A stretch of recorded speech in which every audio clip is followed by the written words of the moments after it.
न जाने कैसा जादू टोना किया है उस बंगालन ने जो तू उसी से शादी करने के पीछे पड़ गया है। माँ, कोमोलिका बहुत अच्छी लड़की है। जब आप उससे मिलोगी तो वो पल भर में आपको अपना बना लेगी। हाँ पता है, मुझ पर भी कोई जादू टोना कर देगी वो। ओफो माँ, कोमोलिका बंगाल से जरूर है, लेकिन वो शुरू से ही चंडीगढ़ में रही है और वो ये सब नहीं जानती। अगर तुम्हें ये शादी मंजूर है तो ठीक है, नहीं तो मैं चला उससे कोर्ट मैरिज करने।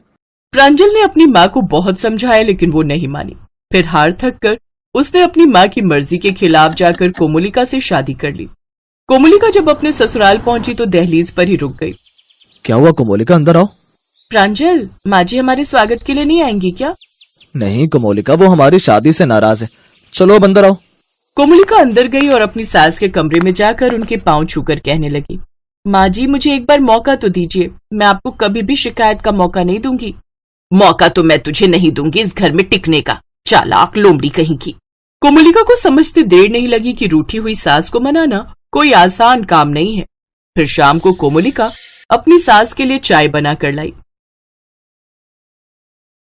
उसकी सास सरला ने एक घूंट चाय पीती और बोली, ये भी कोई चाय है बिना अदरक और इलायची के? चल अब जा और जल्दी से जाकर अच्छी सी चाय बना कर ले आ।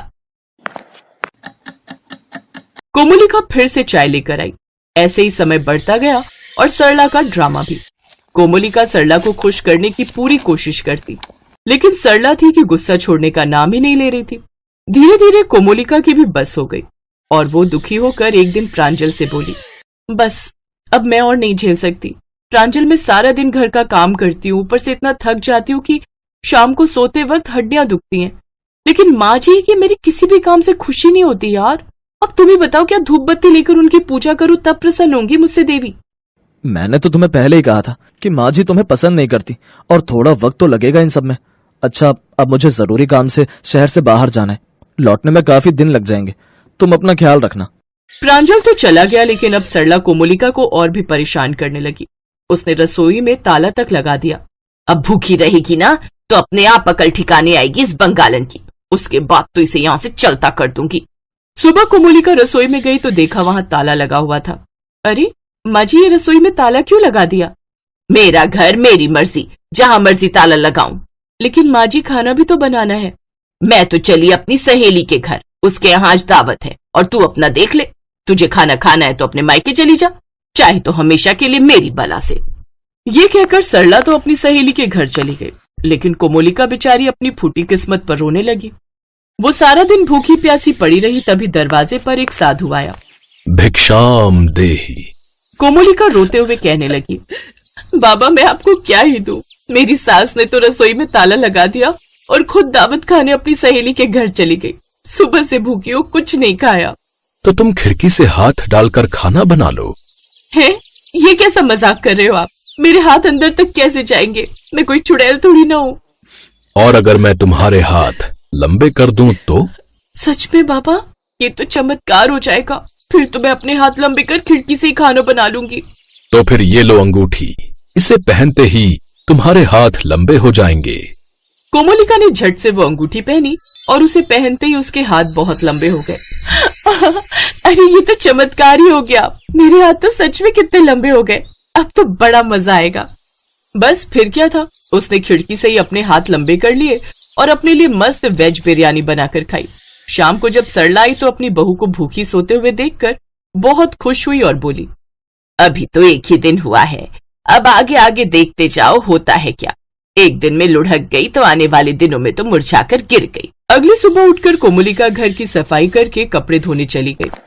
हे राम, न जाने किस मिट्टी की बनी है जो भूखी रहकर भी सारा काम कर ले रही है। ऊपर से चेहरे का नूर भी वैसा ही बना हुआ है। अब बताती हूँ इसे काम। बहू, मैं सत्संग में जा रही हूँ, गेहूं सुखाने रखे हैं छत पर, उन्हें अच्छे से साफ कर लेना। ठीक है माँ जी। अब धूप में भूखे पेट काम करेगी ना तो अच्छे से नानी याद आएगी। सरला रसोई में ताला लगाकर चली गई तो कोमोलिका ने भी झट से अंगूठी निकालकर पहनी और रसोई में खाना बनाने लगी। साथ ही सबूत मिटाने के लिए बर्तन और रसोई भी साफ कर दी। फिर कमरे में बैठे बैठे उसने गेहूं छत से उतारे। शाम को सरला घर आई तो कोमोलिका गेहूं साफ करके आराम से अपने कमरे में बैठी हुई थी। अब सरला को उस पर शक होने लगा और उसने अगले दिन घर पर रहने का ही फैसला किया, लेकिन सरला ने उसे ऐसा करते हुए देख लिया हे राम, ये तो कोई चुड़ैल है जिसके इतने लंबे हाथ हो गए। अगर इसे पता चला कि मैंने इसे देख लिया तो ये तो मुझे मार ही देगी। मुझे जल्दी से तांत्रिक बाबा को बुलाना होगा। सरला चुपके से तांत्रिक को बुला कर ले आई। तांत्रिक को देखकर कोमोलिका घबरा गई। देखो बाबा, कितने लंबे हाथ है इस चुड़ैल के। मैं अभी इसे सबक सिखाता हूँ। वो कुछ मंत्र पढ़ता उससे पहले ही कोमोलिका ने अपने दोनों लंबे हाथों से उसे उठाया और पंखे पर लटका दिया। ये देख सरला घबरा गई और जल्दी से छत पर भागकर चली गई। घबराहट के मारे सरला का पैर फिसला और वो छत से गिरकर पेड़ पर लटक गई। कोई बचाओ, बचाओ, जल्दी से कोई मुझे ऊपर खींचो, नहीं तो भगवान मुझे ऊपर खींच लेंगे। तभी कोमोलिका अपने लंबे हाथ बढ़ाती है। माँ जी, मेरे हाथ पकड़कर ऊपर आ जाइए। नहीं, तू तो चुड़ैल है। मैं चुड़ैल नहीं बल्कि आपकी बहू हूँ। आप ऊपर आइए, मैं आपको सब बताती हूँ। कोमोलिका उसे ऊपर की ओर खींचकर छत पर ले आती है। फिर सारी बात सरला को बताती है। आपका अत्याचार देखकर एक साधु बाबा ने मुझे ये अंगूठी वरदान के तौर पर दी थी। मुझे माफ कर दो बहू, मैंने तुझे गलत समझा और मेरी वजह से तुझे इतनी तकलीफ हुई। आज तुम्हारे लंबे हाथों की वजह से ही मैं बच पाई हूँ। मैं बहुत खुश हूँ माँ जी, जो आपका प्यार मुझे मिल गया। मुझे जो चाहिए था वो मुझे मिल गया। तभी उन्हें कहीं से आवाज आई। अरे कोई तो मुझे इस पंखे से उतारो। वो दोनों जल्दी से नीचे आई। फिर कोमोलिका ने अपने लंबे हाथों से उसे नीचे उतारा। तांत्रिक झट से वहां से चुड़ैल चुड़ैल कहकर भाग गया। ये देख दोनों सास बहू खिलखिलाकर हंसने लगी। उस दिन के बाद सरला कोमोलिका को अपनी बेटी की तरह ही प्यार करने लगी।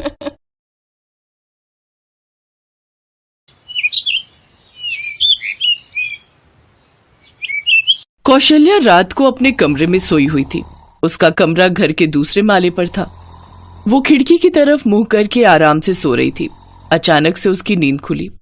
उसकी नजर खिड़की की ओर गई और वो चौंक गई। उसने देखा पड़ोस की बिमला की नई बहू पायल खिड़की से कमरे के अंदर झांक रही थी। कौन है वहां? पायल है क्या? खिड़की के बाहर से तुरंत पायल का चेहरा हट गया। कौशल्या दौड़कर खिड़की के पास गई। कौन है? कौन? पायल तुम हो क्या? लेकिन कौशल्या किसी को देख ही नहीं पाई। वो खिड़की से आगे पीछे ऊपर नीचे चारों तरफ देखती रह गई। उसे पूरी रात नींद नहीं आई। अगले दिन सुबह सुबह वो बिमला के घर पर गई। अरे कौशल्या, आओ आओ, क्या बात है? इतनी सुबह सुबह क्या सोचकर आ गई हो? घर में चीनी या चाय पत्ती खत्म हो गई है क्या? नहीं नहीं, चाय पत्ती नहीं, मेरा मेंटल पीस खत्म हो गया है। Mental peace? वो क्या चीज है?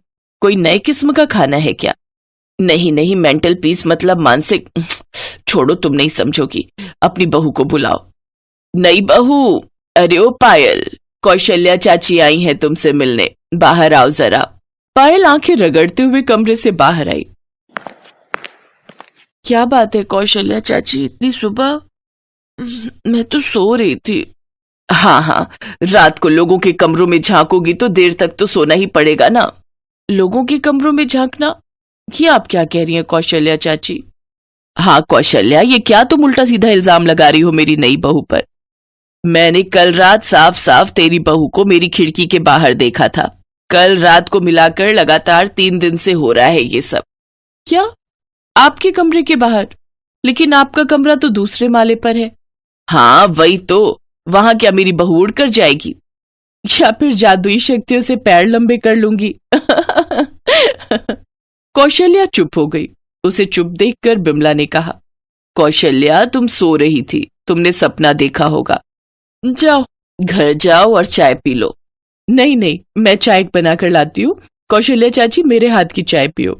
कौशल्या के पास कहने के लिए कुछ भी नहीं था, लेकिन उसे साफ साफ याद था। उसने पायल को ही अपनी खिड़की के बाहर अंदर झांकते हुए देखा था, लेकिन पायल ऐसा कैसे कर सकती है? ये बात कौशल्या को कुछ समझ नहीं आ रही थी। पायल की शादी को सिर्फ 2 हफ्ते ही हुए हैं। पायल ने बिमला के बेटे राहुल से लव मैरिज की है, लेकिन शादी से सिर्फ 1 महीने पहले उन दोनों की मुलाकात हुई थी। शादी के बाद जब पायल इस घर में आई थी, तभी उसे देखकर कौशल्या को बिल्कुल अच्छा नहीं लगा था। पायल के चेहरे पर एक अलग चतुराई थी। कौशल्या ने मन ही मन सोचा था, ये लड़की को देखकर मुझे कुछ अजीब सा हो रहा है। मुझे ये क्यों लग रहा है कि इस लड़की को मैंने कहीं देखा है। कौशल्या के मन में एक शक था। खैर कुछ दिन तो ठीक ठाक बीते, लेकिन एक रात कौशल्या ने अचानक से खिड़की के बाहर पायल का चेहरा देखा। वो डर तो गई, लेकिन वो नींद में थी, इसीलिए खुद की गलती समझकर बात को जाने दिया। लेकिन उसके बाद लगातार 2 रात उसने पायल का चेहरा देखा और उसके बाद वो विमला के घर पर पायल से मिलने के लिए गई। लेकिन पायल और विमला ने इस बात को हंसकर उड़ा दिया। उनकी जगह कोई और होता तो वो भी शायद इस बात को हंसकर ही उड़ा देता। ऐसा सच में हो सकता है क्या? लेकिन कौशल्या के मन में डर बैठ गया था। मुझे इस लड़की का राज खोदकर निकालना ही पड़ेगा, नहीं तो मुझे चैन की नींद नहीं आएगी। कौशल्या घर में अकेले रहती थी। 5 साल पहले उसके पति का देहांत हो गया था। कौशल्या की कोई संतान नहीं थी, लेकिन वो बहुत अमीर थी। घर में हमेशा 4-5 लाख रुपए कैश और उसके सोने के जेवर तो ऐसे ही पड़े रहते थे। लेकिन इससे पहले कौशल्या को कभी ऐसा डर नहीं लगा। वो रात भर सोई नहीं, बस खिड़की की तरफ मुंह करके बैठी रही, लेकिन आज उसने कुछ नहीं देखा। अगले दिन भी वो जग कर बैठी रही, लेकिन उस रात भी उसने कुछ नहीं देखा। अगले दिन उसे थोड़ी सी नींद आ गई। वो बैठे बैठे झक मारने लगी। उसकी नींद खुली तो देखा खिड़की के पास से एक चेहरा फट से हट गया। ये पायल ही है। पता नहीं वो क्या चाहती है। मैंने इसे कहीं देखा है, लेकिन कहाँ, मुझे याद क्यों नहीं आ रहा है। कौशल्या को नींद नहीं आई। सुबह सुबह वो चाय लेकर टीवी के सामने बैठ गई। थोड़ा न्यूज देख लेती हूँ, दिमाग में बस पायल ही पायल घूम रही है। न्यूज देख लूंगी तो दिमाग थोड़ा हल्का हो जाएगा। कौशल्या ने टीवी ऑन किया और न्यूज चैनल ऑन करते ही वो चौंक गई। न्यूज पढ़ने वाला आदमी बोल रहा था, बुजुर्ग आदमी और औरतें जरा सावधान रहें, आपके घर में भी हो सकती है डकैती। हमें अभी तक डाकू का चेहरा तो नहीं पता, लेकिन हम इतना जानते हैं कि ये डाकू कोई आदमी नहीं बल्कि एक औरत है। ये खासकर अमीर अकेली बूढ़ी औरतों को टारगेट बनाती है। और एक अजीब बात पता चली है, ये जादुई शक्ति से अपना पैर 10 फीट लंबा कर सकती है। कैसे, हमें नहीं पता। जिस घर को ये टारगेट बनाती है उस घर में ये अलग अलग रूप लेकर के जाती है। कभी सेल्स गर्ल तो कभी नौकरानी, और कभी कभी तो ये उस घर के लड़के से शादी तक कर लेती है। और ये सुनते ही कौशल्या के रोंगटे खड़े हो गए। उसे कुछ याद आ गया। अरे मुझे याद आ गया, 2 महीने पहले एक लड़की आई थी मेरे पास काम मांगने, लेकिन मैंने उसे भगा दिया। वो लड़की पायल ही तो थी, इसीलिए इतनी जानी पहचानी लग रही थी पायल। सत्यानाश, यहाँ दाल नहीं गली तो उसने बिमला के बेटे को पकड़कर शादी कर ली ताकि मेरे घर के पास रह सके। मुझे अभी पुलिस स्टेशन जाना पड़ेगा। कौशल्या तभी पुलिस स्टेशन चली गई और पुलिस को सब कुछ बता दिया। पुलिस के लोग नॉर्मल ड्रेस में आकर इधर उधर छुप गए। रात को कौशल्या सोने का नाटक करने लगी और तभी पायल बाहर आई और पैर लंबा करने लगी। ये देखकर पुलिस के लोगों के होश उड़ गए। वो तुरंत आए और पायल के दोनों पैर चेन से बांध दिए। रे अब क्या होगा रे तेरा, है लंबे पैरों वाली डायन, चल। छोड़ दो मुझे, छोड़ दो। कौशल्या नीचे आ गई। मुझे पहले से ही इस पर शक था। ले जाइए इसे सर, इसने बहुत सारे मासूम लोगों को लूटा है। पुलिस ने पायल को अरेस्ट किया। उसके बाद से लंबे पैरों वाली पायल कभी किसी को लूट नहीं पाई। उसे जिंदगी भर जेल में ही सड़ना पड़ा। बिमला ने कौशल्या को गले लगा लिया। आखिर कौशल्या ने ही तो उस डायन से मुक्ति दिलाई थी। उसके बाद से सभी बुजुर्ग आदमी और औरतें खुशी खुशी रहने लगे।